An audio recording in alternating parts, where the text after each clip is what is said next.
मित्रों नमस्कार, मैं गंधर्व आनंद अपने चैनल आनंद कृष्णा पर आप सभी का स्वागत करता हूँ। हमारे देश में प्रचलित विभिन्न मत हैं जो आध्यात्मिक तथ्यों की पुष्टि करते हैं। हम इन्हें दो भागों में विभक्त कर सकते हैं, एक तो आस्तिक पंथ है और दूसरे नास्तिक। जो मत हिंदू धर्म ग्रंथ वेदों को सत्य का शाश्वत प्रकाश मानते हैं उन्हें हम आस्तिक कहते हैं, यानी जो ईश्वर को मानते हैं उन्हें आस्तिक कहते हैं, और जो ईश्वर और वेदों को ना मानकर अन्य प्रमाणों पर आधारित है उन्हें हम नास्तिक कहते हैं। आधुनिक नास्तिक हिंदू धर्मों में दो प्रमुख हैं, बौद्ध और जैन। आस्तिक धर्मावलंबी कोई कहते हैं कि शास्त्र हमारी बुद्धि से अधिक प्रमाणिक है, जबकि कुछ लोग मानते हैं कि शास्त्रों के केवल बौद्धिक अंश को ही स्वीकार करना चाहिए, अन्य को छोड़ देना चाहिए।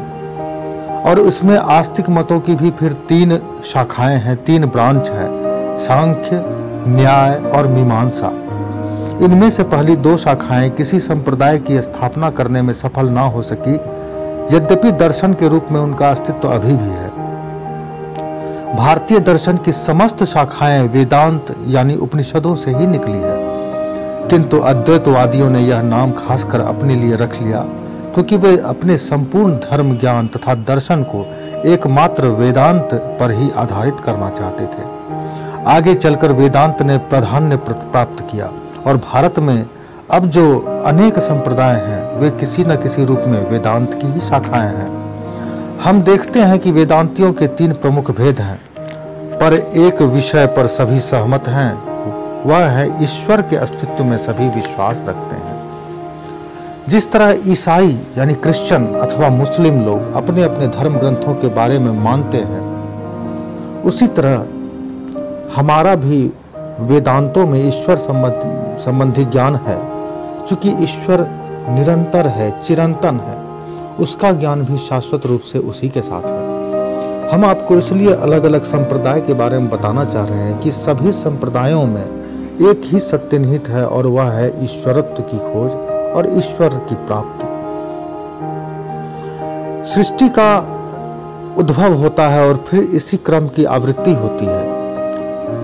एक को आकाश कहते हैं जो वैज्ञानिकों के ईथर से मिलता जुलता है, दूसरे को प्राण कहते हैं।